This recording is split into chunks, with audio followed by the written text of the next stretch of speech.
Tom and Jerry, सबको पता है उनकी भाग दौड़ कभी खत्म नहीं होती। लेकिन क्या कभी सोचा है कि इस सिंपल सी दुश्मनी के पीछे एक ऐसा कमाल का फॉर्मूला है जो उन्हें कहीं भी किसी भी कहानी में फिट कर देता है? मतलब पाषाण युग से लेकर सीधा सुपर हीरो एडवेंचर्स तक। तो चलिए आज इसी फॉर्मूले को डीकोड करते हैं और देखते हैं कि ये होता कैसे है। वाह, क्या लाइन है। कुछ दिन वे शिकारी होते हैं, कुछ दिन वे शिकार। ये लाइन बस यही उनके रिश्ते की पूरी कहानी कह देती है।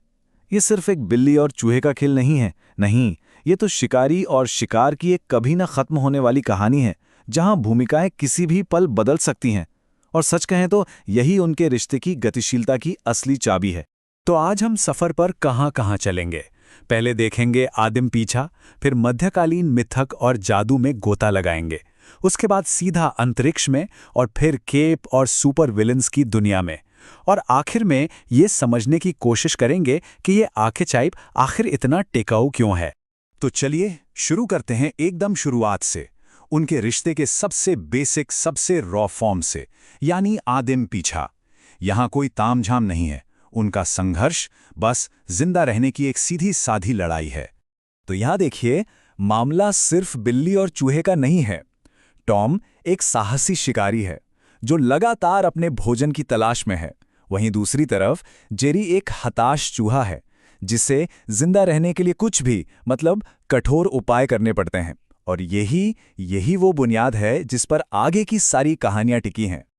ठीक है, तो अब इस बेसिक डायनामिक को उठाते हैं और इसे परियों की कहानियों और मध्ययुगीन खोजों की दुनिया में ले जाकर देखते हैं वहां क्या होता है। और इस दुनिया में आते ही टॉम अब सिर्फ एक शिकारी नहीं रह जाता।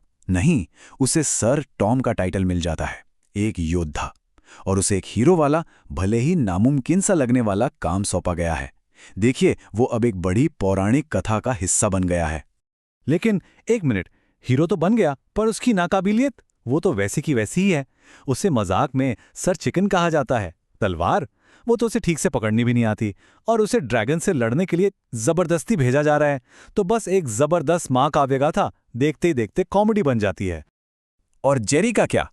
अरे, उसकी भूमिका भी पूरी तरह बदल जाती है।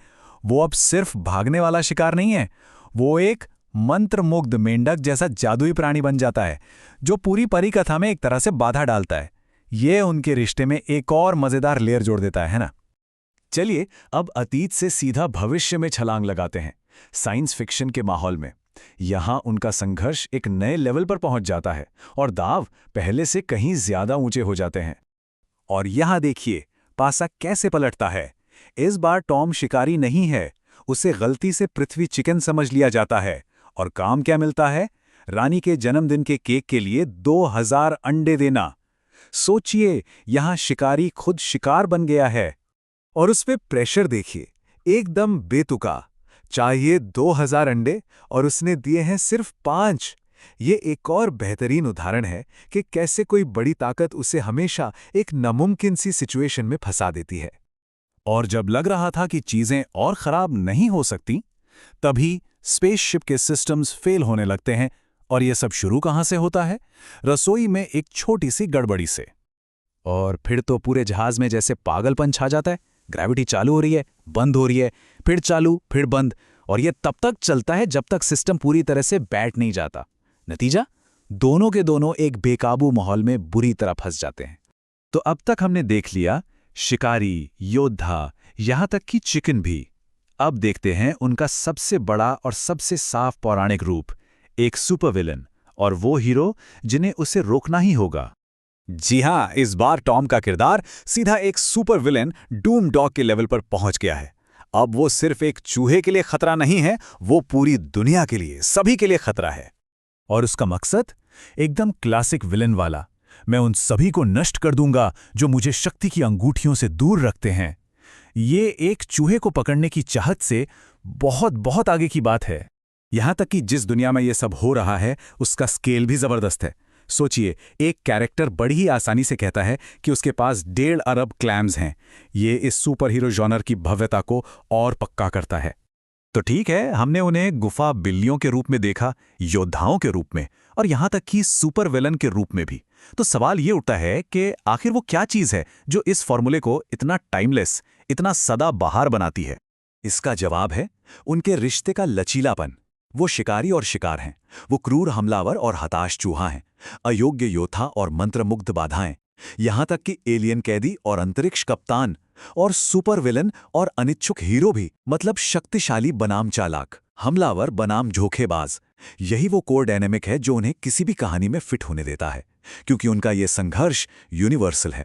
तो सबसे जरूरी बात यह है, सेटिंग यानी माहौल उन्हें डिफाइन नहीं करता। नहीं, उनका कभी ना खत्म होने वाला संघर्ष उस माहौल को डिफाइन करता है, और बस यही एक चीज किसी भी कहानी को मुमकिन बना देती है। और ये हमें एक आखिरी सवाल पर लाकर छोड़ देता है। इतनी सारी महाकाव्य लड़ाइयों के बाद उनकी कहानी को असल में क्या चीज परिभाषित करती है? क्या वो अंतहीन संघर्ष है, या फिर वो अटूट कनेक्शन जो उन्हें हमेशा एक दूसरे के पास वापस खींच लाता है?